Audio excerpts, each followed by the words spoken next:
हे भगवान, ये बारिश तो थमने का नाम ही नहीं ले रही। सुबह से गुड़िया स्कूल गई है और अब तक उसका कोई अता पता नहीं है। एक माँ के लिए इससे ज्यादा बेचैनी और क्या हो सकती है। जब भी कोई तेज हवा चलती है मेरा दिल धक धक करने लगता है। कहीं मेरी गुड़िया बेटी उस तूफान में भीग तो नहीं रही होगी ना। रानो चिड़िया के घोंसले के बगल में ही बंटी कबूतर का भी घोंसला था। बंटी कबूतर को रानो चिड़िया की आवाज़ें साफ सुनाई दे रही थी। अरे रानो बहन, तुम घबराओ मत। मेरी बहन बुलबुल ने बताया था कि स्कूल में बच्चों को रोका गया है। हो सकता है गुड़िया भी वही हो। बारिश थमेगी तभी लौटेगी वो। और तुम्हारी बेटी गुड़िया तो बहुत समझदार है रानो बहन। बंटी भैया, बच्चा चाहे कितना भी समझदार क्यों ना हो, पर वो होता तो बच्चा ही है ना। मैं एक माँ हूँ। जब तक मैं अपनी आँखों से उसे सलामत नहीं देख लूंगी तब तक मेरा दिल नहीं मानेगा। और फिर रानो चिड़िया अपने घोंसले के अंदर चली जाती है। घोंसले के अंदर टुन्नू चिड़ा आराम से लेटा हुआ था। टुन्नू जी, आप एक बार प्लीज जाकर देखिए ना स्कूल की तरफ। मेरी जान तो जैसे हलक में अटकी हुई है। मुझे कुछ भी ठीक नहीं लग रहा टुन्नू जी। टुन्नू चिड़ा फौरन घोंसले से उठ जाता है। रानो, मैं समझ सकता हूँ तुम्हारी चिंता। और सच कहूँ रानो, तो मेरा दिल भी बहुत ज्यादा बेचैन है। तुम यहीं रुको रानो, मैं अभी उड़कर स्कूल जाता हूँ। चाहे बारिश हो या आंधी, मैं अपनी गुड़िया को ढूंढ कर ही लाऊंगा। वहीं दूसरी तरफ गुड़िया चिड़िया और छोटा मिठू साथ में बुलबुला, वो सब बारिश में भीग रहे थे और ठुठुर रहे थे। उनकी टांगे कांप रही थी और पंख गीले होकर शरीर से चिपक गए थे। अरे अरे मिठू, बुलबुले, कितना समय हो गया है, ये बारिश रुक ही नहीं रही। मुझे तो माँ के परों की गर्मा गर्म दाल और कंबल की याद आ रही है। पता नहीं माँ हमें याद करके परेशान हो रही होंगी या नहीं। गुड़िया, मैं जानती हूँ तुम्हारी माँ तुम्हें बहुत प्यार करने वाली है। मेरी मम्मा होती तो शायद अब तक मुझे भूल भी चुकी होती। लेकिन मैं जानती हूँ तुम्हारी माँ अभी पेड़ की डाल पर पंख फैलाकर आसमान की ओर देख रही होंगी और पल पल तुम्हारी याद में वो बेचैन हो रही होंगी। गुड़िया, बुलबुले, देखो ना, जंगल के सभी बच्चों को छाते मिल गए हैं क्योंकि उन्होंने फीस समय पर जमा जो कर दी थी। हमसे बस एक गलती हुई है और देखो, मीनू टीचर ने हमें ऐसा ट्रीट किया जैसे हमने कोई बहुत बड़ा गलत काम कर दिया हो। हाँ मिठू, तुम बिल्कुल सही कह रहे हो। लेकिन देखो ना, आखिर हमने बस एक फीस ही तो नहीं दी। अगर हमारी मम्मा के पास पैसे नहीं है अभी, तो हाथों हाथ कहाँ से फीस देंगे हम। ये टीचर तो इतनी बड़ी होती हैं, फिर भी इनके अंदर जरा समझ नहीं होती। तभी मीनू टीचर वहाँ पर आ जाती है। अरे, तुम सब अभी तक यहीं पर बैठे हो? बंटी को तो मैंने कप का छाता देकर भेज दिया है। वो तो समय पर फीस भरता है ना।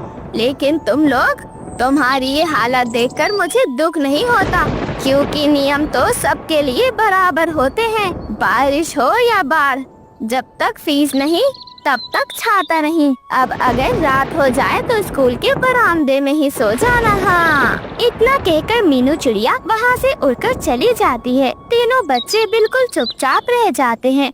वह कुछ भी नहीं बोल पाते और ना ही अपनी टीचर का विरोध कर पाते हैं। बस उनकी आंखें दर्द से भर आती हैं। वही टुन्नू चिड़ा तेज बारिश में उड़ रहा था।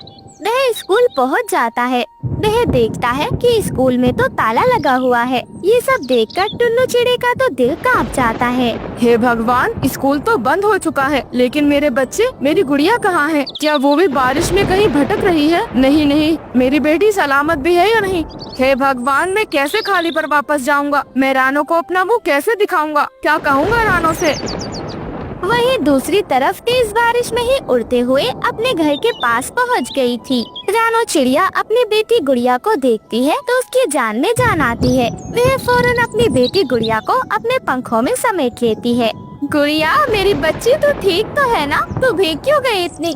मैंने तो आज तक तुझे कभी इस हालत में नहीं देखा मेरी बच्ची। मम्मा, मैं बहुत देर तक स्कूल में ही रुकी रही, पर बारिश तो रुक ही नहीं रही थी। मुझे लगा कि अगर हम और रुके तो हमें रात हो जाएगी, इसलिए हम बारिश में भीगते हुए वापस आ गए। मम्मा, मेरी बच्ची, तू चिंता मत कर। मैं अपने पंखों की गर्माहट से तुझे जल्दी गर्म कर दूंगी। जल्दी तेरे पंख सूख जाएंगे और मैं तुझे अभी गरम गरम खिचड़ी भी बनाकर खिलाऊंगी, वरना तुझे ठंड लग जाएगी मेरी बच्ची।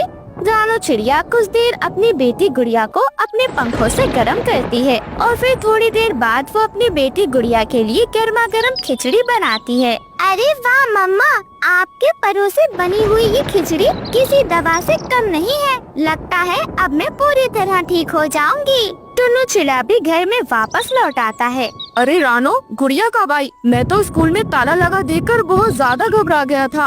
पापा, बारिश बहुत ज्यादा तेज थी, रुक ही नहीं रही थी। अगर ज्यादा रात हो जाती तो हमें तो वहीं रुकना पड़ता। हमें बहुत डर लगता पापा, इसलिए हम तेज बारिश में उड़ते हुए आ गए।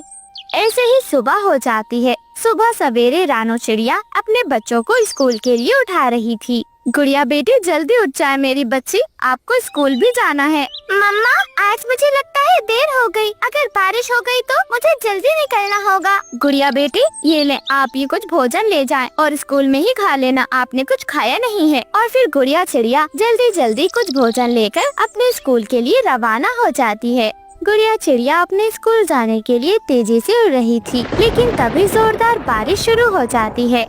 गुड़िया चिड़िया एक पेड़ के नीचे थोड़ी देर रुक जाती है। तभी उड़ता हुआ एक कौवा वहाँ पर आ जाता है। वह कौवा बहुत ज्यादा भूखा था। अरे छोटे से बच्चे, ये जो तेरे पास भोजन है, क्या तू मुझे दे सकती है बच्ची? मैं सुबह से भूखा हूँ, मैंने कुछ भी नहीं खाया।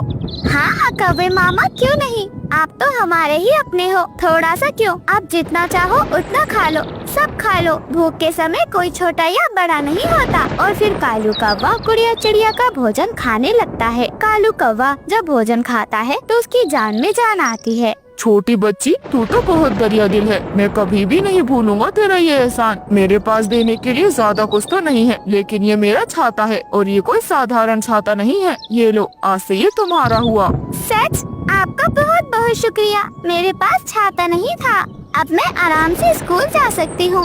और फिर गुड़िया उस छाते को लेकर सीधे स्कूल चली जाती है। जब वो स्कूल पहुँचती है तो उसे पता चलता है कि स्कूल की तो छुट्टियाँ मिल चुकी हैं। तेज बारिश की वजह से स्कूल की कुछ दिन की छुट्टियाँ थी। अरे अरे गुड़िया, आ गई तुम। अच्छा होता कि आती ही नहीं, बारिशों की वजह से टीचर ने हम सबकी छुट्टी कर दी है। अरे वाह वाह, तुम्हारे पास तो छतरी भी है। क्या मैं तुम्हारे साथ इस छतरी में घर जा सकती हूँ? तभी उड़ती हुई मीनू मासी वहाँ पर आ जाती हैं। अरे अरे, कहाँ गई मेरी छतरी? अब तो पूरी भीग जाऊंगी मैं। मेरी बूढ़ी हड्डियाँ, बाप रे बाप, भीगने के बाद तो उठ भी नहीं पाऊंगी। टीचर जी, अगर आप चाहे तो आप हमारे छाते में चल सकती हैं, हम आपको छोड़ देंगे। अरे बेटा, पर ये छाता तो बहुत छोटा है, लेकिन फिर भी चलो, थोड़ा बहुत तो बचा ही लेगा। इतना कहकर मीनू टीचर उनके छाते में आ जाती है। देखते ही देखते वो छाता तो खूब बड़ा हो जाता है। अरे वाह वाह, ये छाता तो बड़ा हो गया है। चलो चलो, अब हम सब घर की ओर चलते हैं। बच्चों, आज मैं समझ गई अच्छे बच्चे कौन होते हैं। मैंने तुम्हें कितना फटकारा, लेकिन तुमने मेरी मदद की। तुम्हारा दिल तो बहुत बड़ा है मेरे बच्चों, मुझे माफ कर दो। टीचर, हमें हमारी माँ ने सिखाया है किसी का बुरा मत करना। प्यारे दोस्तों, इस कहानी से हमें सीख मिलती है, दिल बड़ा हो तो छाता भी जादुई बन जाता है। नेकी करने वाले को दुनिया भी सलाम करती है और ऊपर वाला भी उसकी मदद करता है। आप सभी का धन्यवाद।